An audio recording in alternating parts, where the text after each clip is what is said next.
Millionaire CEO sees 4 street girls, 9 years old, identical to the ex-wife he expelled 10 years ago. Before we dive into the story, drop a comment below and tell us where you're watching from. Enjoy the story. The sleek black Lincoln Navigator glided to a stop at the red light on Fifth Avenue, its tinted windows shielding the man inside from the chaos of Manhattan's streets. Parker Montgomery loosened his Italian silk tie, allowing himself a rare moment of satisfaction. The Chen merger was complete, another billion-dollar deal sealed with his signature, another victory for Montgomery Enterprises. "Mr. Montgomery, shall I take the tunnel back to headquarters?" his driver asked, eyes meeting Parker's in the rearview mirror. "No, James, I need some air. Drop me here, I'll walk the rest of the way." The doorman at the plaza tipped his hat as Parker strode past, his tall frame commanding respect even among Manhattan's elite. At 52, Parker Montgomery's presence had only grown more powerful with age, silver threading elegantly through, his dark hair, stress lines carved around eyes the color of Arctic ice. The November air carried winter's first bite, but Parker barely noticed. His mind raced with projections, acquisitions, the next corporate mountain to conquer. 10 years of relentless work had transformed Montgomery Enterprises from a successful family business into a global empire. 10 years of 16-hour days and sleepless nights. 10 years of emptiness disguised as success. The crosswalk signal changed and Parker moved forward with the crowd, checking his watch. A board meeting in 40 minutes. That's when he saw them. 4 identical little girls huddled together on the street corner, arranging handmade bouquets in plastic buckets. They wore mismatched winter coats, all clearly second-hand, and fingerless gloves that exposed small reddened hands to the cold. A cardboard sign propped against one bucket read, "Flowers for Hope, $5. Parker would have walked past, would have dismissed them as he did all street vendors, but something about them caught his eye. Something in the delicate line of their jaws, the proud tilt of their chins despite their obvious poverty. Then, as if sensing his gaze, one of the girls looked up directly at him. Parker stopped breathing. The world around him, honking taxis, chattering pedestrians, rumbling subway beneath his feet, fell away into silence. Those eyes. Her eyes. Victoria's eyes looking back at him from a face that was 9, maybe 10 years old. Not just one face. 4 identical faces. Quadruplets. The child who'd caught his eye nudged her sister, whispering something. Soon all 4 girls were staring at him with identical expressions of curiosity. Their eyes, his eyes, a piercing blue that had graced Montgomery faces for generations. Parker's phone rang, startling him back to reality. He fumbled for it, dropping his briefcase. "Mr. Montgomery, the board is asking if you'll be delayed." His assistant's voice sounded tinny and distant. I'll call you back," he managed, ending the call without looking away from the girls. One of them, the one who'd first noticed him, stepped forward, a small bouquet extended in her hand. "Would you like to buy some flowers, sir? They're only $5. Her voice shattered something inside Parker, the same musical cadence as Victoria's, but higher, childlike, innocent. "Who are you?" he whispered, the question escaping before he could stop it. The girl looked confused, withdrawing the flower slightly. "I'm Emma. These are my sisters, Lily, Sophie, and Zoe. We're the Flower Girls." She smiled, revealing a missing front tooth. "Everyone calls us that." "Emma," Parker repeated, the name unfamiliar, yet somehow significant. A horn blared nearby, breaking the strange spell. The smallest of the 4 girls, Zoe, he thought, tugged urgently at Emma's sleeve. "We have to go," Emma said. "Ruth will worry." Before Parker could respond, the girls were packing their buckets with practiced efficiency, gathering their unsold bouquets. In less than a minute, they had disappeared into the crowded sidewalk, leaving Parker standing alone, his forgotten briefcase at his feet. 10 years. 10 years since he'd thrown Victoria out. 10 years since she'd tearfully insisted the pregnancy was miraculous but real. 10 years since he'd refused to believe what doctors had told him was impossible. That he, Parker Montgomery, diagnosed as sterile since college, could father a child, let alone 4 identical daughters with Victoria's face and Montgomery eyes. Parker retrieved his briefcase with a trembling hand, his world tilting on its axis.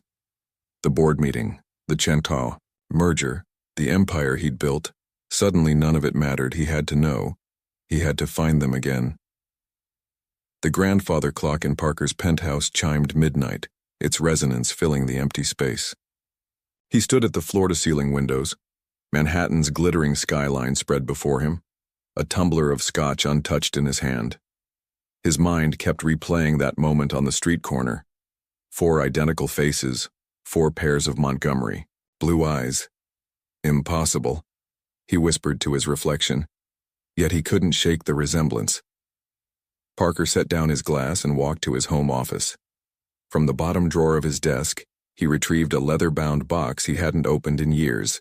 Inside lay the remnants of his life with Victoria. Photographs, cards, small mementos of their 5-year marriage. Their wedding photo stared up at him. Victoria, radiant in white, her chestnut hair cascading over her shoulders, green eyes sparkling with joy. Beside her, a younger Parker smiled with genuine happiness, something his face had forgotten how to do. He remembered their last night together with painful clarity. Victoria standing in this very room, hands protectively cradling her still flat stomach, tears streaming down her face. "It's a miracle, Parker," she had insisted. "The doctors were wrong. These are our babies." His response had been cold, calculated. "Every specialist confirmed I cannot father children. So whose miracle are you carrying, Victoria?" The hurt in her eyes had been unbearable, but his pride wouldn't let him see reason. The Montgomery name meant everything.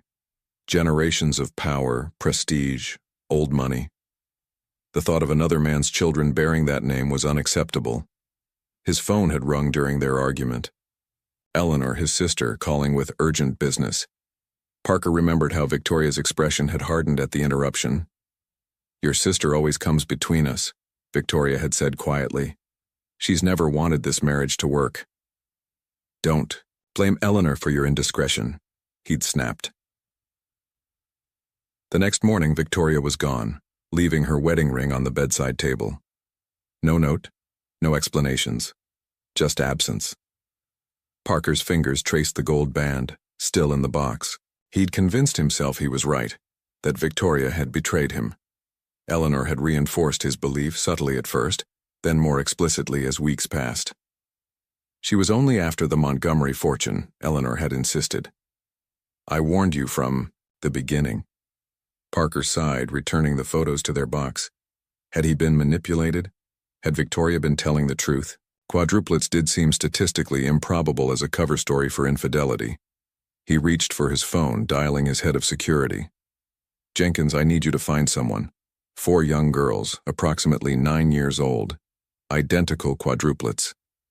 He hesitated. "And locate Victoria Bennett, my ex-wife." After hanging up, Parker stared at the Manhattan skyline, the empire he'd built in Victoria's absence suddenly seeming hollow. Tomorrow he would return to that street corner and wait. He needed answers, even if those answers destroyed everything. He believed about the last decade of his life. Parker arrived at the corner of 5th and 53rd by 7 the next morning, the ghost of yesterday's encounter haunting him. He'd abandoned his usual bespoke suit for jeans, a plain sweater, and a baseball cap, a disguise that felt foreign on his frame. The corner remained empty. No flower buckets, no little girls with haunting blue eyes. He waited 3 hours, ignoring calls from his office. By noon, disappointment had settled into his bones. Perhaps yesterday had been an anomaly. The girls might sell elsewhere or only on weekends. Just as he prepared to leave, a flash of movement caught his eye. Across the street, weaving through the crowd, were 4 small figures in mismatched coats. Relief washed over him, followed immediately by anxiety. The girls set up their makeshift stand with practiced efficiency, arranging modest bouquets of carnations and daisies. Parker watched from behind a newspaper, noting how the one called Emma directed her sisters with gentle authority. A businessman rushed past, accidentally knocking over one of their buckets. Water spilled across the sidewalk, soaking several bouquets. The man didn't stop. Parker's instinct was to intervene, but something held him back. He watched as the smallest girl, Zoe, fought back tears while Sophie wrapped a protective arm around her shoulders. Lily and Emma quickly salvaged what flowers they could. Their resilience was striking. No tantrums, no complaints, just quiet determination as they regrouped. Victoria's determination.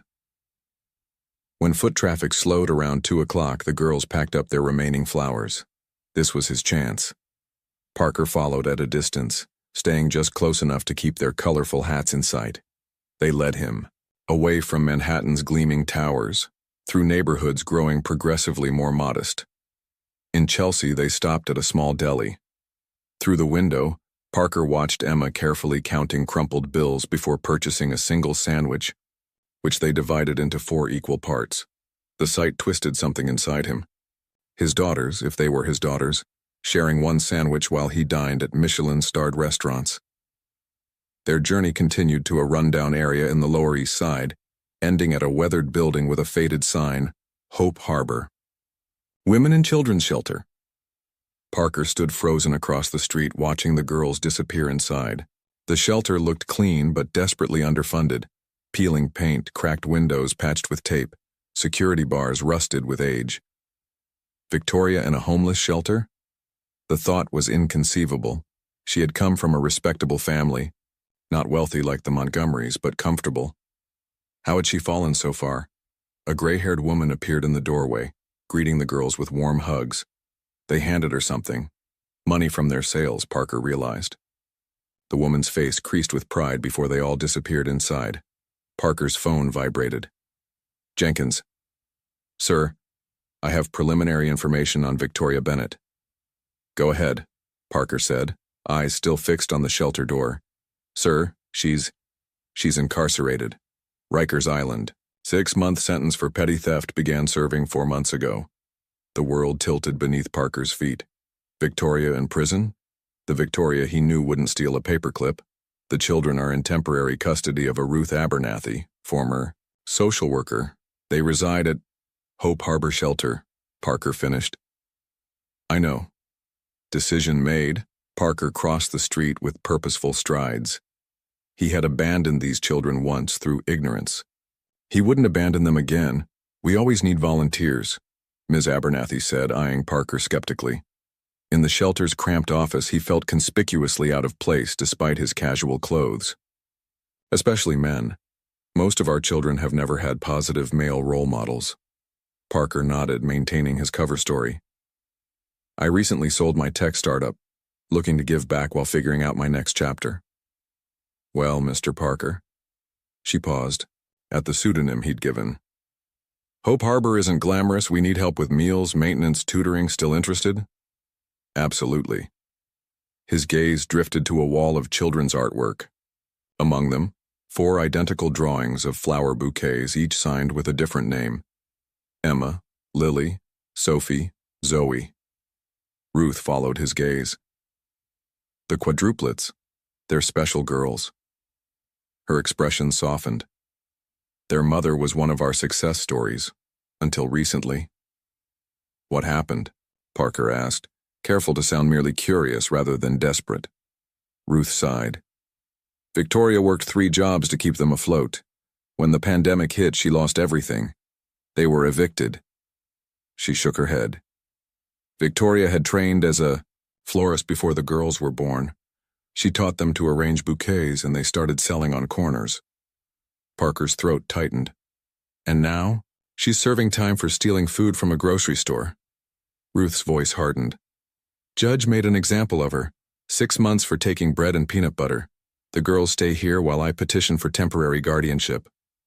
The casual cruelty of it stunned Parker. Victoria imprisoned for feeding their daughters while he lived in obscene luxury. The girls are remarkable, Ruth continued. They pool their flower money for necessities. Emma handles their finances. She's 9, going on 40. Lily creates the arrangements. Sophie protects them on the streets, and Zoe. Her voice cracked slightly. Zoe keeps their hope alive, reminds them their mother will return. They sell flowers alone? Isn't that dangerous? They have no choice. I can't leave the shelter, and they need the income. Ruth's eyes challenged him. Perhaps you could accompany them sometimes if you're serious about volunteering. Parker nodded, trying to process everything. Does their father help at all? Ruth's expression darkened. Victoria never speaks of him except to say he denied they were his. Some wealthy man who couldn't accept his medical diagnosis was wrong. She studied Parker's face. The girls have his eyes, though. That distinctive blue. Parker felt exposed, transparent. He changed the subject. When can I start? Dinner shift starts in 20 minutes. The girls help serve. Ruth stood. Fair warning, they're suspicious of new adults. They've been disappointed too often. Walking through the shelter's common area, Parker absorbed the reality of where his children had been living. The facility was clean but desperately overcrowded. 30 women and children sharing 4 bathrooms, sleeping in dormitory-style rooms with no privacy. In the kitchen, he froze at the entrance. The quadruplets stood in a line, wearing matching aprons fashioned from adult-sized ones, carefully ladling soup into bowls. Emma noticed him first, his eyes, narrowing suspiciously. Girls, Ruth called. This is Mr. Parker. He's volunteering with us for a while. 4 identical faces studied him with a wariness no child should possess. These weren't carefree children. They were survivors, hardened by necessity. Parker smiled, fighting the emotion threatening to overwhelm him. Hello, he said simply. I'm looking forward to helping out. Do you know anything about flowers? Lily asked unexpectedly. Parker shook his head. Not really, but I'd like to learn. Sophie, the protective one, stepped slightly in front of her. Sisters. Then you can carry the heavy buckets tomorrow. Mr. Parker, you're doing it wrong. Lily sighed, her small hands adjusting the carnation stems he'd arranged in the bucket. They need to breathe. Like this. 3 weeks into his volunteer work, Parker found himself sitting cross-legged on the shelter's floor, surrounded by flowers and 4 increasingly familiar little girls. What had begun as a mission to confirm their identity had evolved into something more complicated. Sorry, he offered, genuinely apologetic. I never realized flowers had rules. Everything has rules, Emma replied matter-of-factly, counting dollar bills from yesterday's sales. You just have to learn them. Parker watched her small fingers sort crumpled ones from 5s with practiced precision. No 9-year-old should be this familiar with financial responsibility. $7 short, she muttered, recounting. We need at least 40 for Mom's commissary account. The casual mention of Victoria's imprisonment still jarred him. He'd learned the girls visited her weekly, Ruth accompanying them on the punishing journey to Rikers Island. Perhaps sales will be better today, he suggested. It's Saturday. Zoe, the quietest of the 4, unexpectedly touched his sleeve. Will you really come with us today? All day? Her tentative hope pierced him. All day, he promised. I'll carry anything you need. Ruth observed their interaction from the doorway, her initial suspicion gradually softening. Girls, finish up. Breakfast in 10 minutes. As they packed away their supplies, Parker approached Ruth. How are they so different from each other? He asked quietly.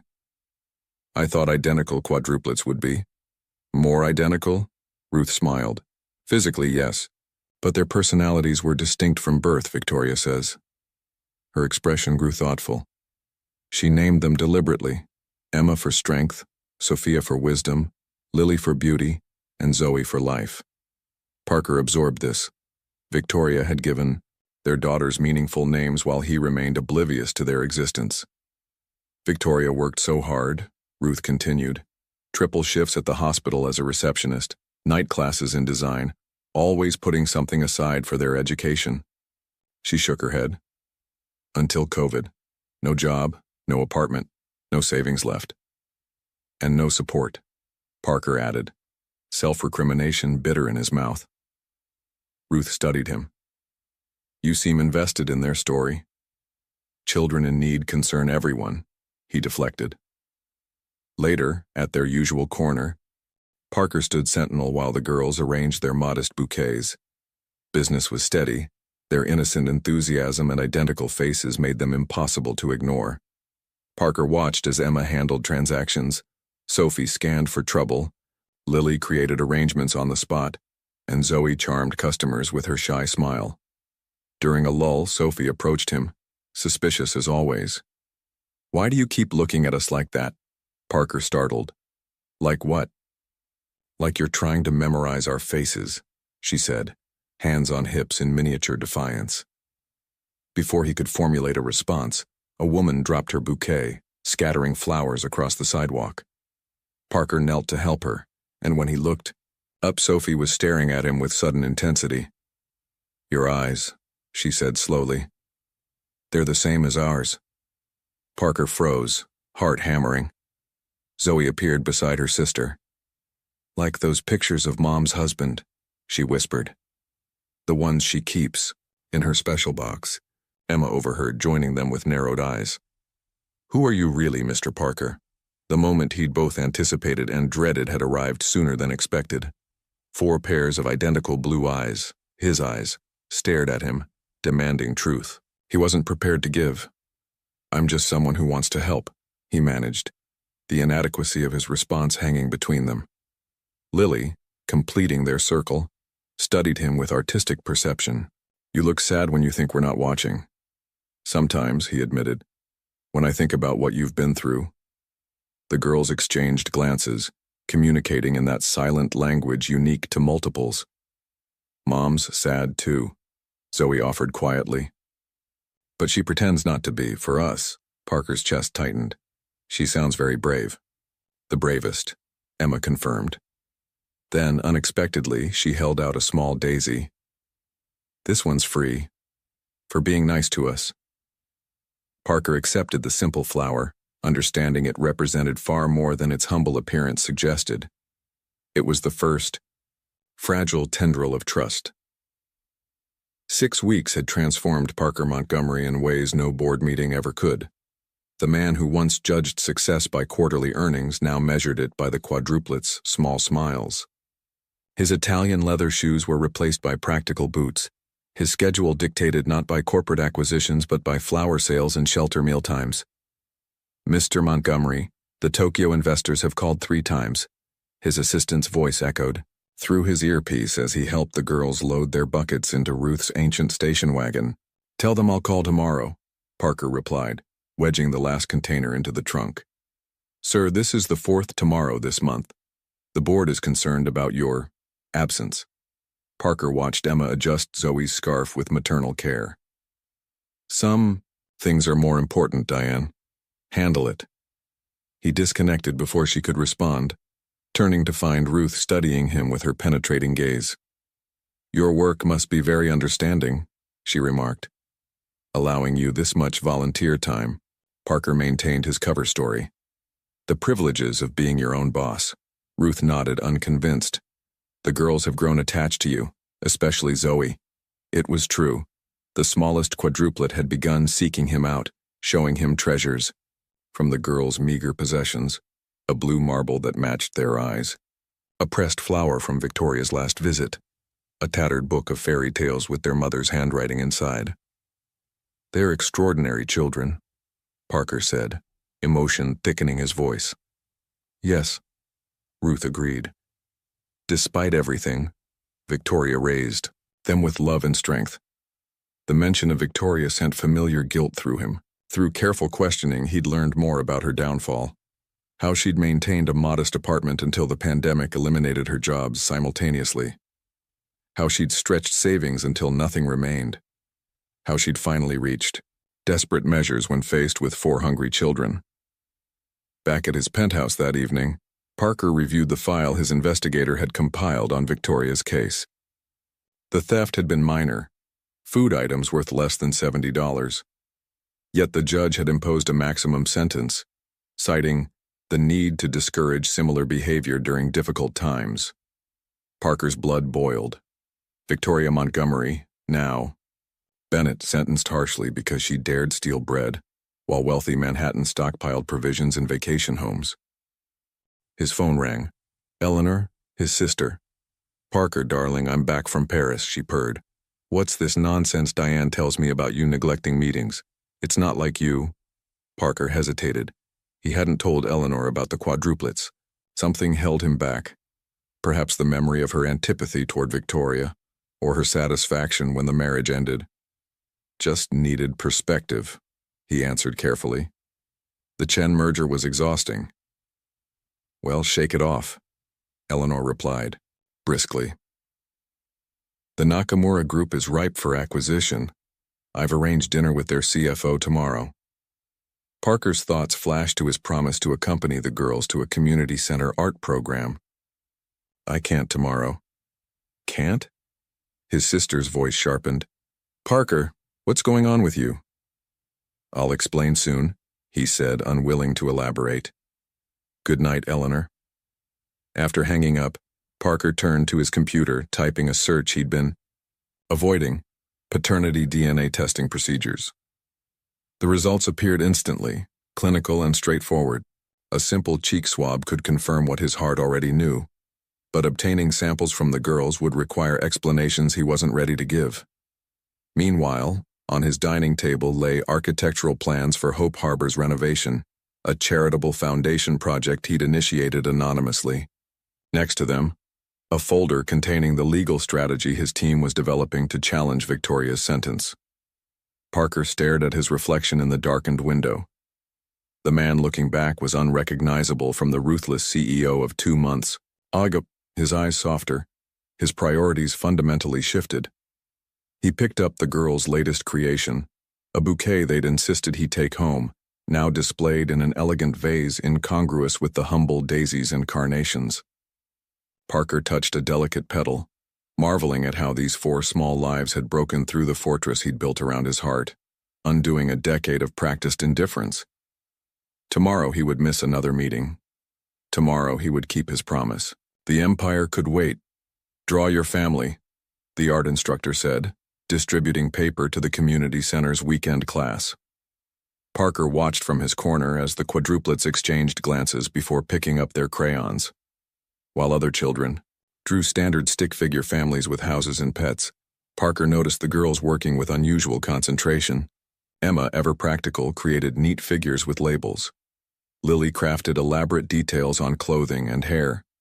Sophie's drawing included protective circles around her family members. Zoe added whimsical flowers blooming everywhere. When the instructor asked for volunteers to explain their artwork, Zoe surprisingly raised her hand. This is our family, she said, pointing to 5 female figures.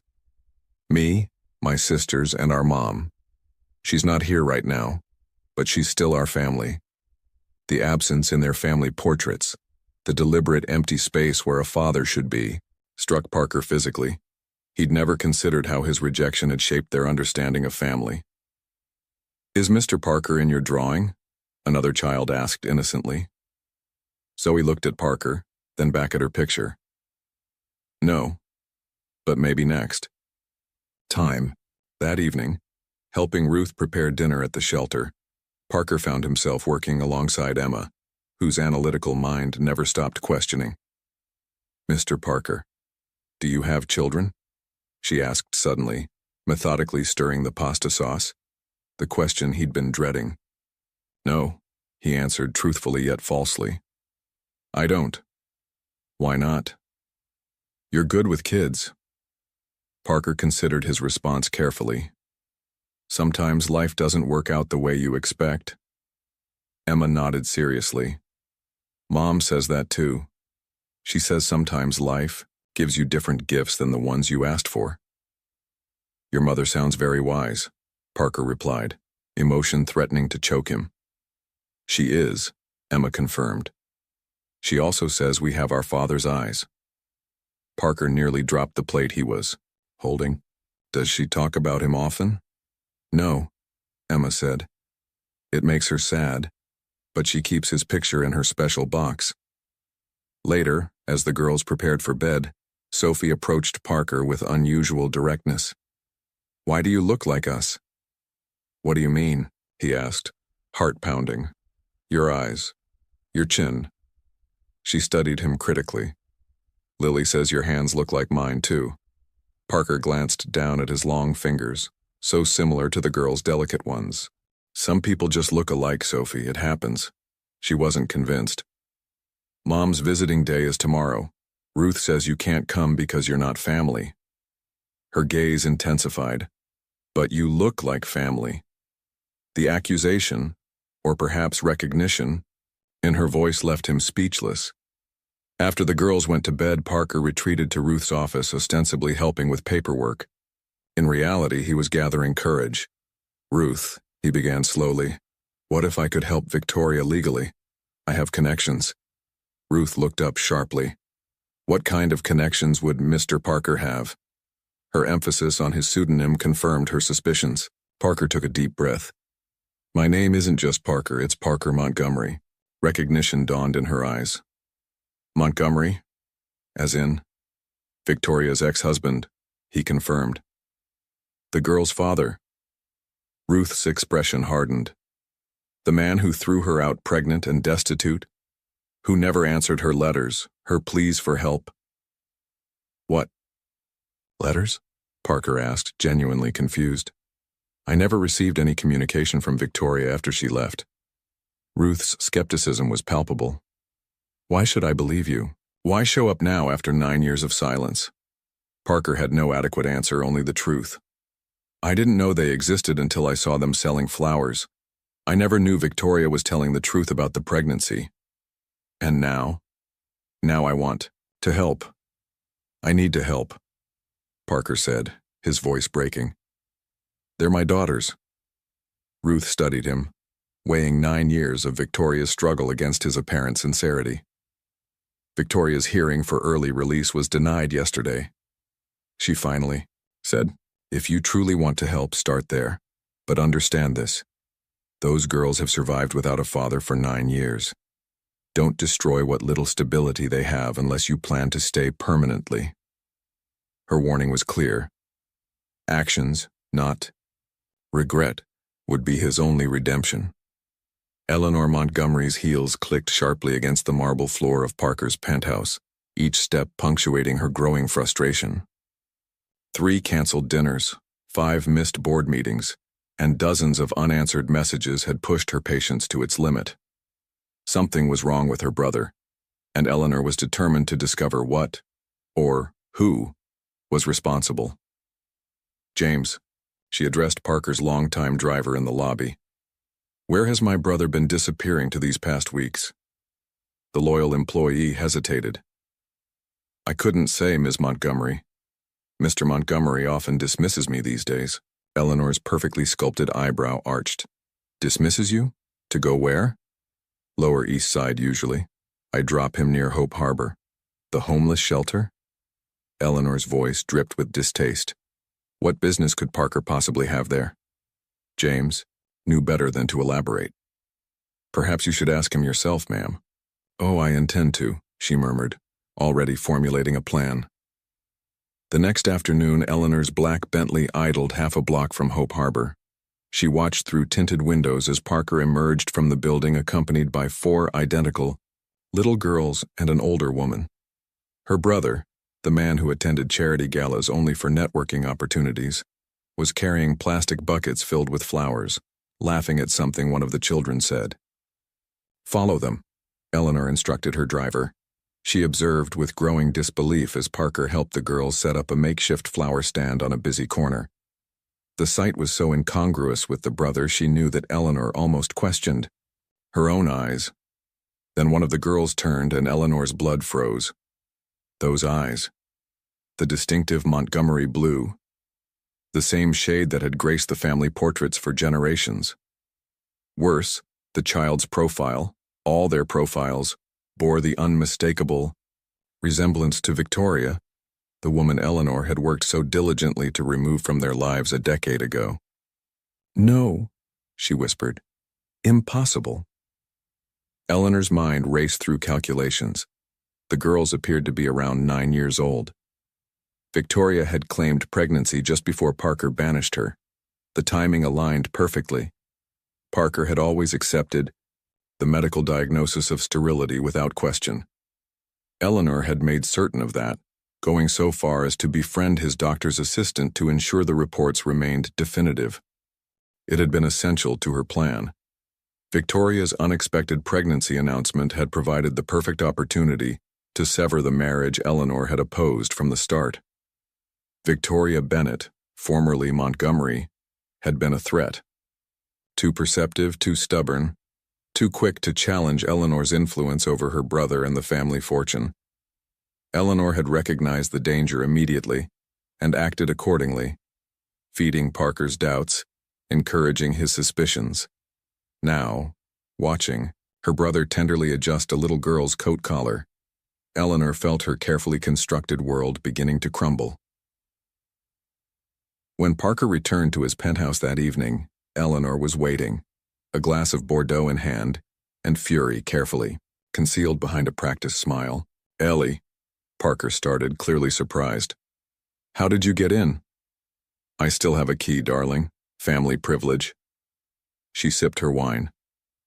"Though I'm beginning to wonder if you've forgotten the meaning of family." Parker's posture stiffened. "What are you talking about? Don't insult my intelligence." Eleanor set down her glass. "I saw you today with those children. Victoria's children." Her eyes narrowed. "Children who look remarkably like you." The color drained from Parker's face. "You followed me?" "Someone needed to discover what's been consuming your attention while our company flounders." Eleanor stepped closer. "Are they why you've been neglecting everything you've built? Some misguided paternal awakening?" "They're my daughters, Ellie." Parker's voice was quiet but firm. "Quadruplets. Victoria was telling the truth." "And you believe that?" Eleanor scoffed. "After all this time, you're falling for her manipulation again?" "I've seen them, spoken with them." Parker's eyes hardened. "They have my eyes, my expressions. Even if I hadn't known Victoria's character, the resemblance is undeniable." Eleanor struggled to maintain composure. "Even if these girls are somehow yours, which I still doubt, why involve yourself now? Victoria made her choice when she left." "When I forced her out," Parker corrected. "Pregnant and alone, based on medical information that was clearly wrong. And now I discover she's in prison for stealing food to feed our children." "Prison?" This was news to Eleanor, though she quickly masked her surprise. "How convenient." The perfect sympathy play. Parker's expression darkened. "Victoria's suffering isn't a play, Eleanor. She's serving 6 months for a petty theft while our daughters live in a shelter. And naturally you're rushing to the rescue," Eleanor said, unable to keep the disdain from her voice. "Have you considered the scandal? How this will affect Montgomery Enterprises? Your credibility?" "I don't care about any of that right now." The statement horrified Eleanor more than anything else he'd said. Parker Montgomery, indifferent to the family empire. Unthinkable. "You need time to think clearly," she said, modulating her tone. "These emotional discoveries have clouded your judgment. Step back. Let me handle this situation." "Handle it?" Parker's voice turned dangerous. "What exactly does that mean, Ellie?" "Protection, brother dear. For you, for the Montgomery name." She reached for her purse. "These situations can be resolved discreetly. Financial arrangements made." "There will be no arrangements," Parker said firmly. "These are my children. Not a problem to be solved." Eleanor studied her brother, recognizing the resolve in his expression. This would require more subtle tactics. "I see you've made up your mind," she conceded falsely. "Just promise me you'll proceed carefully. Verify paternity officially before making any permanent decisions." Parker nodded, seemingly relieved by her apparent acceptance. "I plan to, and I'm working to secure Victoria's early release. Of course, Eleanor murmured, already calculating her next move. Family first, after all. After a perfunctory farewell, Eleanor departed, immediately calling her most discreet private investigator from the elevator. I need everything on Victoria Bennett, she instructed. Focus on prison communications, financial situations, anything suggesting intent to exploit a wealthy ex-husband, and expedite it. We have very little time. Eleanor Montgomery had eliminated Victoria once before. She would do so again more permanently this time, regardless of what or who stood in her way. The polished offices of Hemsworth and Associates occupied the 47th floor of a sleek Manhattan high-rise, a world away from Hope Harbor's peeling paint and donated furniture. Parker sat across from Alexandra Hemsworth, one of New York's most formidable attorneys, watching as she reviewed Victoria's case file. Frankly, Mr. Montgomery, this sentencing is unusually harsh for a first-time offender, Alexandra said, removing her reading glasses. 6 months for shoplifting basic necessities. Most similar cases receive community service. Can you get her released early? Parker asked, leaning forward. Alexandra tapped her pen thoughtfully. The judge who handled her case, Philip Crawford, has a reputation for being particularly severe with what he calls pandemic opportunists. But even by his standards, this is excessive. What aren't you saying? Parker pressed. Something feels not targeted. She flipped through the documents again. Did your ex-wife have prior history with Judge Crawford? Parker shook his head. Not that I'm aware of. And the denial of her recent, early release hearing was equally irregular. She has perfect behavior, no priors, dependent children. Alexandra's eyes narrowed. Someone wanted her to serve every day of the sentence. The implication hung in the air. Parker's mind immediately went to Eleanor, but he pushed the thought away. His sister could be manipulative, but interfering with the justice system seemed extreme even for her. I need you to explore every avenue, Parker said firmly. Money is no object. Alexandra nodded. I'll have my team work around the clock. Meanwhile, I suggest you formalize your relationship with the children. If we secure Victoria's release, custody questions will inevitably arise. Parker had been avoiding this next step, knowing it would irrevocably change everything. I'll need paternity testing. I can arrange discrete testing through a private lab, Alexandra offered, but you'll need consent either from Victoria or their current guardian. Parker thought of Ruth, her protective stance toward the girls. I'll handle that part myself. Later that afternoon, Parker found himself in Dr. Lawrence Whitman's office, the fertility specialist who had diagnosed him as sterile over a decade ago. Mr. Montgomery, Dr. Whitman greeted him nervously. This is unexpected. My receptionist said it was urgent. I need to understand something, doctor. Parker remained standing, using his height to full advantage. 10 years ago, you told me I could never father children. You were quite definitive. Whitman shifted uncomfortably. Medicine isn't always exact. 4 children, doctor. Parker interrupted. Identical quadruplets. Explain how your inexact medicine failed to account for that possibility. The doctor's face paled. Quadruplets? That's statistically improbable with your condition. Not improbable. You said impossible. Parker leaned closer. I need to see my complete medical records, every test, every result. I'd have to check our archives. Whitman hedged. Now, doctor, or my next visit will be with my attorneys. 20 minutes later, Parker stared at the original laboratory reports, comparing them with the summary he'd been provided years ago. The discrepancy was subtle but undeniable. His condition had indicated severely reduced fertility, not the absolute sterility Whitman had pronounced. Why the misrepresentation? Parker demanded. Whitman wiped perspiration from his forehead. Your sister, Ms. Eleanor Montgomery, she requested a consultation about your results, suggested that a more definitive diagnosis would be kinder, less ambiguous. Cold realization washed over Parker. My sister asked you to change my diagnosis? Not explicitly, Whitman backpedaled. She merely expressed concern about giving you False hope. Said you and your wife were having difficulties, that uncertainty would be cruel. Parker controlled his rising anger. And you altered your medical opinion based on my sister's concern? I merely emphasized the most likely outcome, Whitman insisted weakly. The probability of conception was indeed extremely low. Low enough that when my wife became pregnant with quadruplets, I accused her of infidelity and threw her out. Parker's voice was dangerously quiet. Low enough that 4 children have grown up in poverty while I lived in ignorance. The doctor had no response. As Parker left the medical building, his phone rang. Jenkins, his head of security.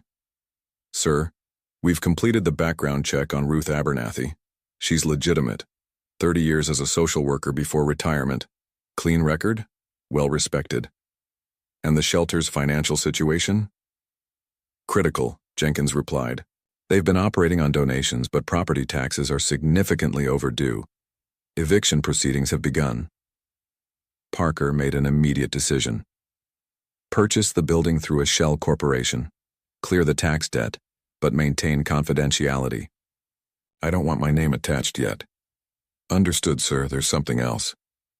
Jenkins hesitated. Ms. Eleanor's private investigator has been making inquiries about Victoria Bennett and the children, attempting to access sealed juvenile records, prison communications, bank statements. Parker's grip tightened on his phone. His sister was moving faster than anticipated.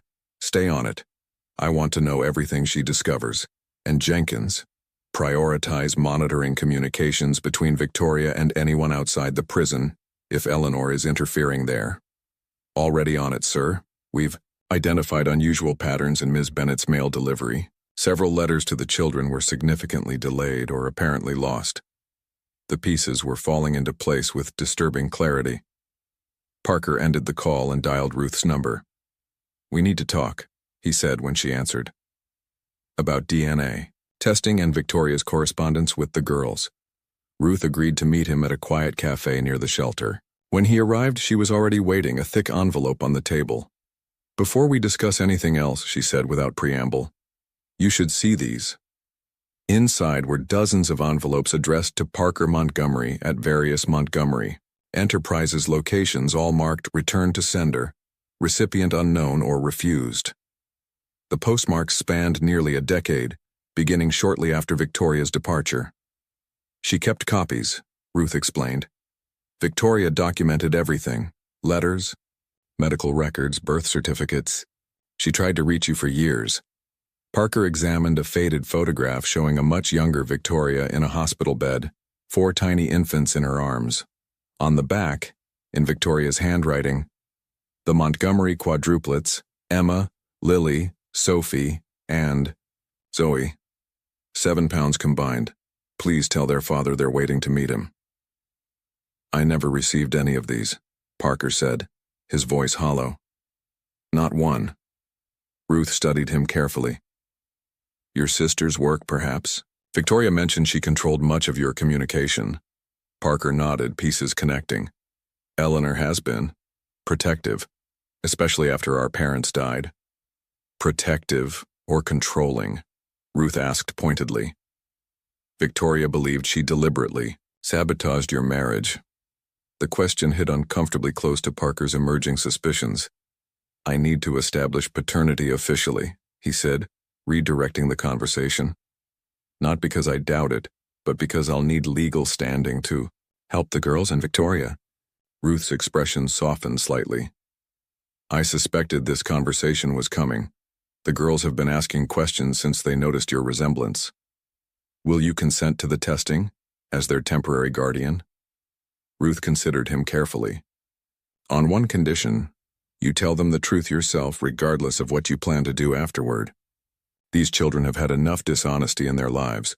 Parker agreed, though the prospect terrified him. There's something else. The shelter's financial troubles have mysteriously disappeared, Ruth finished. The building's new owner has cleared all debts and frozen the eviction. An anonymous foundation.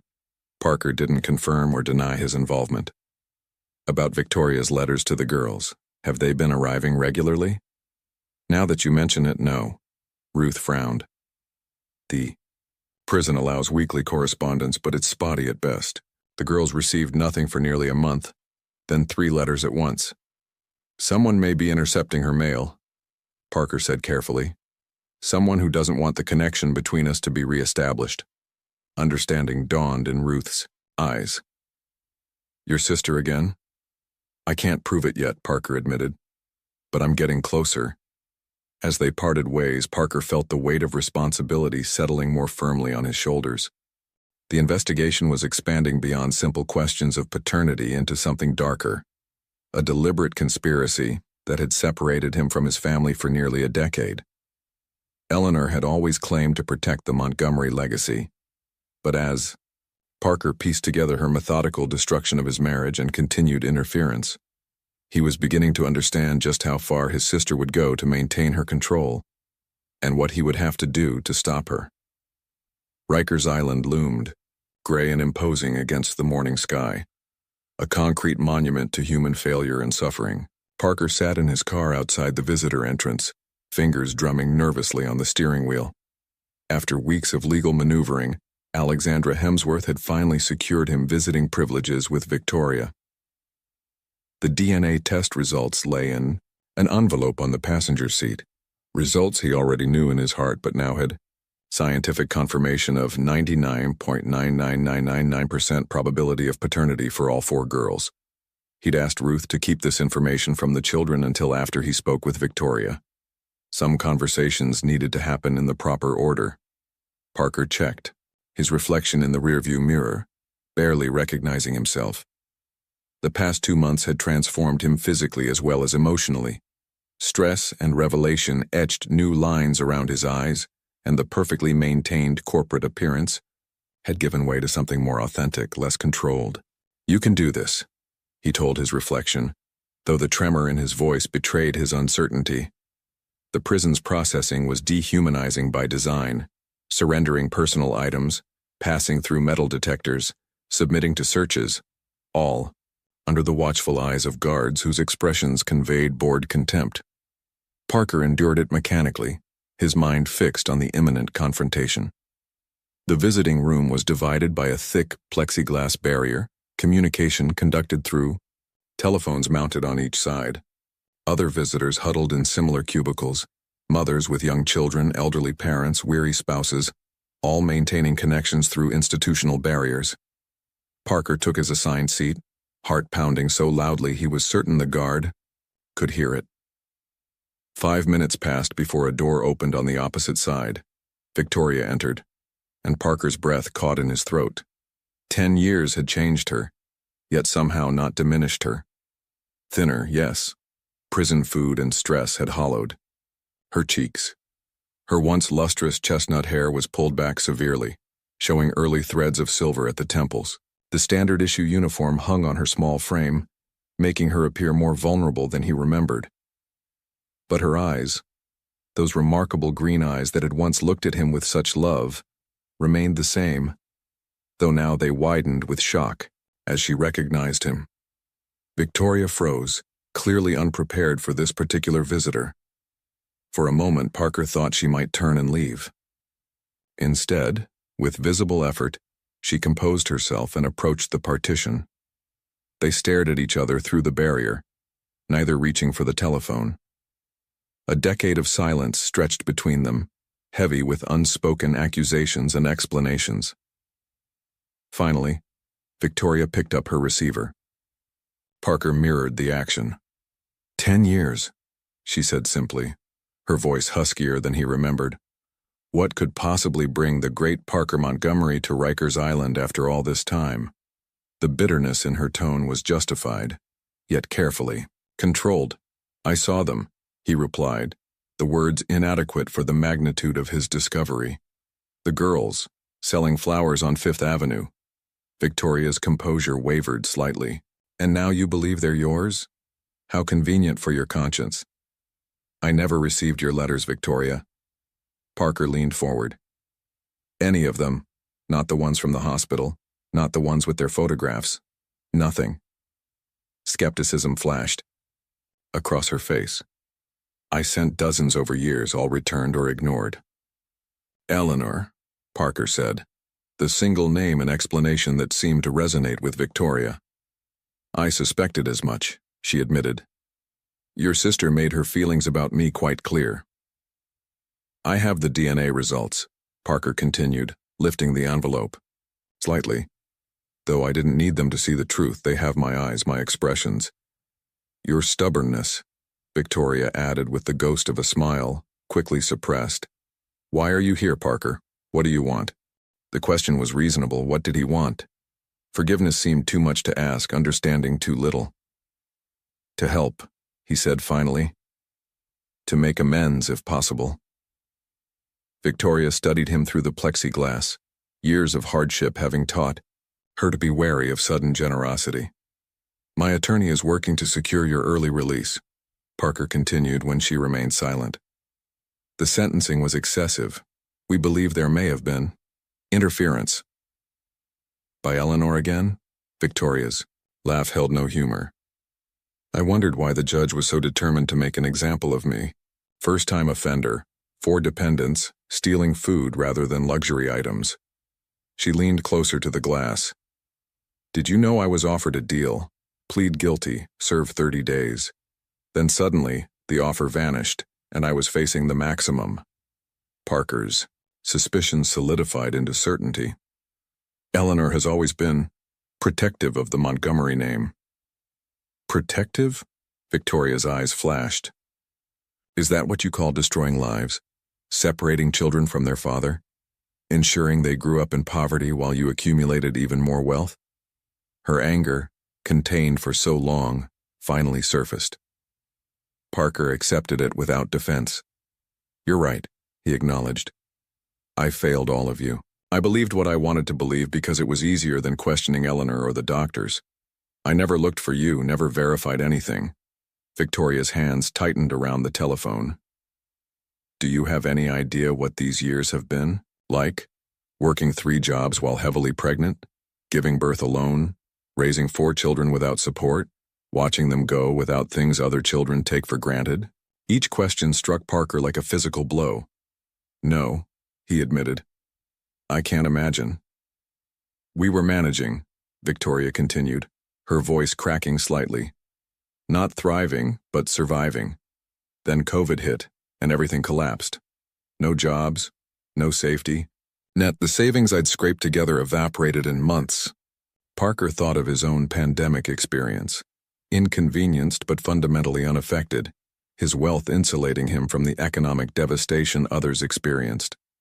Ruth told me some of it, he said quietly. The girls have been remarkable through all this. At the mention of her daughters, Victoria's expression softened. They're the best of me. I've tried to give them stability, values, love. Even when everything else was uncertain. They speak of you constantly, Parker told her. Your strength, your sacrifice, they're selling flowers to contribute to your commissary account. Victoria closed her eyes briefly, composing herself. Have you told them who you are? Not yet. Ruth thought you should know first, decide how to proceed. Victoria nodded slightly, acknowledging the courtesy. And how do you propose we proceed, Parker? You can't simply appear in their lives and disappear again when your guilt is assuaged. The challenge was fair. Parker leaned closer to the glass. I want to be their father, Victoria. Not from a distance, not through financial support alone. I want to know them, help raise them, be present for all the moments I've already missed. Victoria studied him, searching for signs of insincerity. And if I refuse?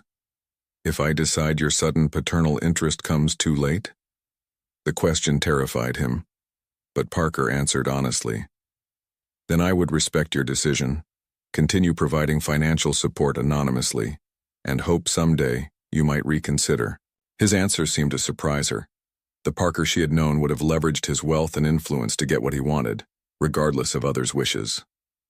You've changed, she observed. They changed me, Parker replied simply. Seeing them, getting to know them, even without them knowing who I am, has transformed everything. Victoria was quiet for a long moment, considering. Eleanor won't accept this easily, she finally said. She spent a decade ensuring I remained invisible. I'm dealing with Eleanor, Parker assured her, though the confrontation still loomed ahead. The girls have questions about their father, Victoria admitted. Questions I've answered as honestly as possible without creating false hope. What have you told them? That you didn't believe they were yours. That you were successful but distant. That they have your eyes. Her gaze met his directly. I never vilified you, Parker. Their image of their father isn't one of abandonment, but of absence. There's a difference. The distinction mattered. It left room for redemption, for relationship. Thank you for that, Parker said, emotion thickening his voice. They deserve better than both of us gave them.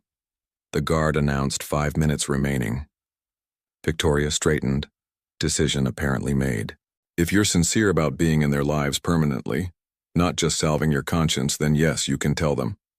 But Parker, her voice hardened, if you hurt them, if you make promises you don't keep, there will be no third chance. Understood? Parker nodded, relief and terror mingling equally. Understood. And Victoria, I'm getting you out of here. Soon. As they prepared to end the visit, Victoria added one final thought. Be careful with Eleanor. She's had 10 years to entrench her position. She won't relinquish control easily. The warning echoed Parker's own concerns. As he walked from the prison, his resolve crystallized. Eleanor's manipulation had cost him a decade with his daughters, Victoria's freedom, and nearly destroyed 4 innocent lives. It was time to confront the true architect of his family's destruction. Everything you requested, sir. Jenkins placed the folder on Parker's desk with unusual solemnity. For 3 days, his security team had conducted a thorough investigation into Eleanor's activities, gaining access to emails, phone records, and financial transactions dating back a decade. The evidence was damning beyond Parker's worst suspicions. His sister had intercepted every letter Victoria sent, establishing mail redirects at multiple Montgomery properties. She'd pressured Dr. Whitman to misrepresent Parker's fertility results through subtle threats to his practice. Most disturbing were recent communications with Judge Crawford, substantial donations to his re-election campaign followed by personal concerns about Victoria's case. But the final discovery left Parker physically ill. Eleanor was actively fabricating evidence suggesting Victoria had planned to publicly claim paternity and demand Montgomery money upon release, a scheme designed to extend her prison sentence. Sir, Jenkins hesitated. There's more. She's arranged a meeting tomorrow with social services, suggesting the quadruplets would benefit from structured care rather than shelter living. Parker stared at the document in stunned silence. Eleanor wasn't just protecting the past, she was actively working to ensure Victoria's daughters remained separated from both parents. Parents. The time for delicate handling was over. His sister had declared war on his family, and Parker Montgomery was finally ready to fight back. Eleanor sipped champagne in Parker's penthouse, admiring Manhattan's skyline. The Nakamura deal is nearly finalized. Your absence was inconvenient, but I managed beautifully. Parker observed his sister, elegant, poised, utterly remorseless. The woman who'd orchestrated his family's destruction stood discussing business as if nothing else mattered. 10 years, Parker said quietly. 10 years you've been lying to me. Eleanor's smile faltered slightly. What are you talking about? Parker placed the evidence folder on the coffee table. Victoria's intercepted letters, my falsified medical records, your communications with Judge Crawford. Eleanor's composure cracked momentarily before her features hardened. Everything I did was to protect you, to protect our family name. By separating me from my children, by imprisoning their mother. Those girls were never supposed to exist. Eleanor snapped, mask finally slipping. Victoria trapped you with that pregnancy. She was beneath you, threatening everything our parents built. They're my daughters, Eleanor, my blood. The Montgomery legacy is more important than sentimentality, she countered coldly. I've dedicated my life to preserving what you seem eager to dilute. Parker saw his sister clearly for the first time. Not protective, but possessive. Not loyal, but manipulative. I've already removed you as signatory from all Montgomery accounts. Parker said calmly. Your access to company resources ends today. Eleanor paled. You can't do that. I'm a Montgomery. So are Emma, Lily, Sophie, and Zoe, Parker replied. Family isn't just about legacy, Eleanor. It's about love. Something you've never understood. His sister's face contorted with fury. You'll regret choosing them over me. No, Parker said with absolute certainty. This is the first choice in 10 years I won't regret. The Montgomery name carries significant weight, Mr. Montgomery, but what you're asking requires extraordinary measures. Alexandra Hemsworth's corner office overlooked Central Park, its opulence, a stark contrast to Victoria's prison cell. Getting the judge to reconsider a sentence already in progress. I understand the challenge, Parker replied, sliding the folder of Eleanor's communications across the polished desk. But this evidence suggests judicial misconduct influenced by my sister's interference. Alexandra's expression changed as she reviewed the documents. This is substantial. Judge Crawford appears to have a clear conflict of interest. She looked up. We can file an emergency motion today. Parker nodded, relieved. And the guardianship papers? Ready for your signature, Alexandra confirmed, though temporary custody will remain with Ruth until Victoria's release. Back at Hope Harbor that evening, Parker gathered the quadruplets in Ruth's office, his heart hammering. How do you tell 4 9-year-olds you're the father who's been absent their entire lives? Girls, he began carefully. I haven't been completely honest about who I am. 4 identical pairs of blue eyes, his eyes, regarded him with varying expressions. Emma's suspicion, Sophie's protectiveness, Lily's curiosity, Zoe's hope. My full name is Parker Montgomery. He swallowed hard. I'm your father. Silence fell, broken finally by Sophie's accusatory tone. You're the one who didn't believe we were yours. Yes, Parker admitted. I made a terrible mistake. Mom said, You have buildings with your name on them, Lily offered. Really tall ones. She told us we have your eyes, Zoe added quietly. Emma, analytical as always, asked the crucial question. Why come find us now? Parker met their gaze directly. Because seeing you was like finding a piece of myself I never knew was missing, and I'd like a chance to be your father if you'll let me. Victoria Bennett stood outside the prison gates, blinking in the bright spring sunshine. After 5 months of confinement, freedom felt surreal, overwhelming. Alexandra Hemsworth stood beside her, explaining the legal miracle that had secured her early release, but Victoria barely heard the words. Her focus remained on the 4 small figures rushing toward her. Mom! The quadruplets reached her simultaneously, creating a tangle of arms and tearful embraces. Victoria knelt, gathering all 4 daughters close, inhaling their familiar scent, reassuring herself they were real. My beautiful girls, she whispered, cupping their faces. I've missed you so much. Only when she stood did Victoria notice Parker hanging back, uncertainty written across his features.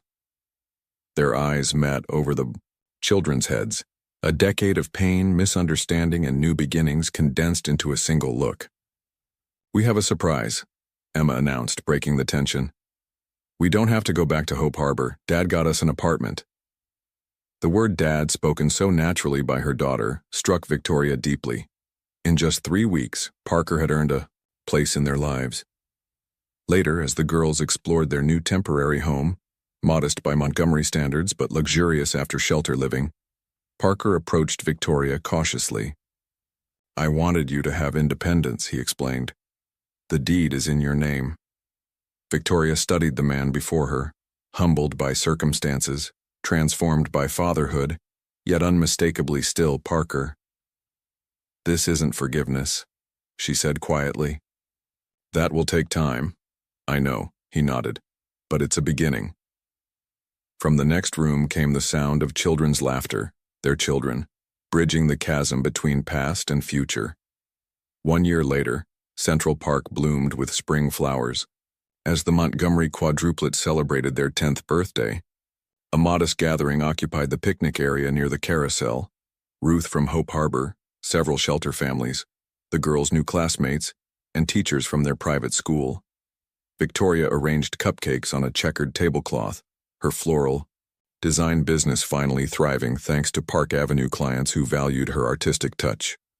Nearby, Parker supervised the hanging of handmade decorations, looking more relaxed in jeans and a casual shirt than he ever had in bespoke suits. "They look happy," Victoria observed as their daughters led a game of tag. Identical blue dresses and matching smiles creating a kaleidoscope effect as they moved. "They are happy," Parker replied. "We all are, aren't we?" The year had transformed them. After Eleanor's conviction for fraud and interference with judicial proceedings, Parker had restructured Montgomery Enterprises to prioritize family-centered philanthropy.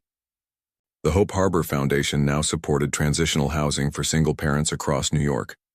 Victoria and Parker's relationship had evolved into something neither expected, not the rekindling of romance but a deeper partnership built on shared purpose and mutual respect.